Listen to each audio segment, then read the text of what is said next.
ماتش البرازيل ما كانش مجرد ودية، ده كان اختبار حقيقي للمنتخب قبل المونديال.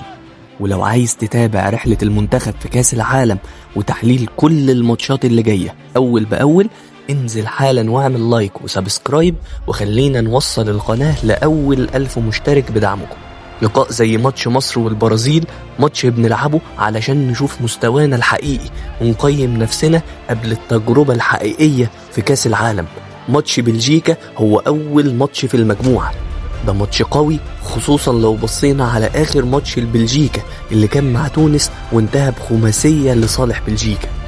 ماتش مصر والبرازيل كان لازم يكون تقييم ليك قبل الماتش القوي ده. حسام حسن ادى تعليمات واضحة وصريحة للعيبة: العب كرتك الطبيعية، احنا مش نازلين نكسب الماتش، احنا نازلين نقدم كورة كويسة. شوبير كان بيبدأ دايما الهجمة من تحت وبيلعب كورة برجليه كويس جدا. البرازيل كانت بتلعب 4-3-3، بس كانت بتقابل المنتخب مشكلة، ألا وهي إن تريزيجيه لما بينزل يغطي كان مهند دايما بيلاقي نفسه وسط اتنين، وهيثم كان دايما مغطي مع رافينيا، بس رافينيا بيتحرك بدون كورة بطريقة عظيمة لما هيثم كان بيطلع يضغط. ومع اللامركزية المنتخب البرازيل كان بيبقى فيه مساحات واسعة لرافينيا، وسرعته بتسبب خطورة كبيرة على المنتخب.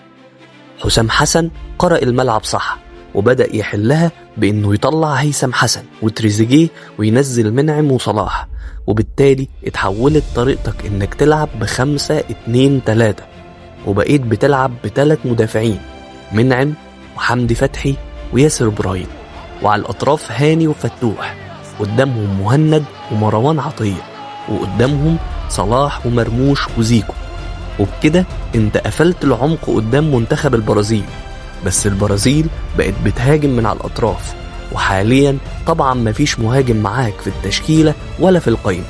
وحمزة في الماتش ظهر قوي انه لسه محتاج يتقل ومحتاج يكتسب خبرات، ومرموش افضل يكون جوه الملعب في العمق.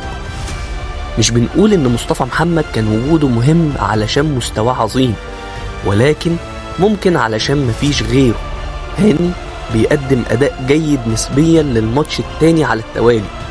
السؤال دلوقتي ليكم: هل شايف ان طريقة 5-2-3 دي ممكن تكون هي الطريقة اللي هتكمل معانا في مشوار المونديال؟ وهل هي دي الطريقة الأنسب لينا؟ جاوبوني في التعليقات. لو وصلت معايا للنقطة دي بشكرك جدا على وقتك ومشاهدتك، وما تنساش تشترك في القناة علشان نكبر بيك ونحلل سوا كل الماتشات اللي جاية. ودي كانت الحكاية مع حكاية كورة.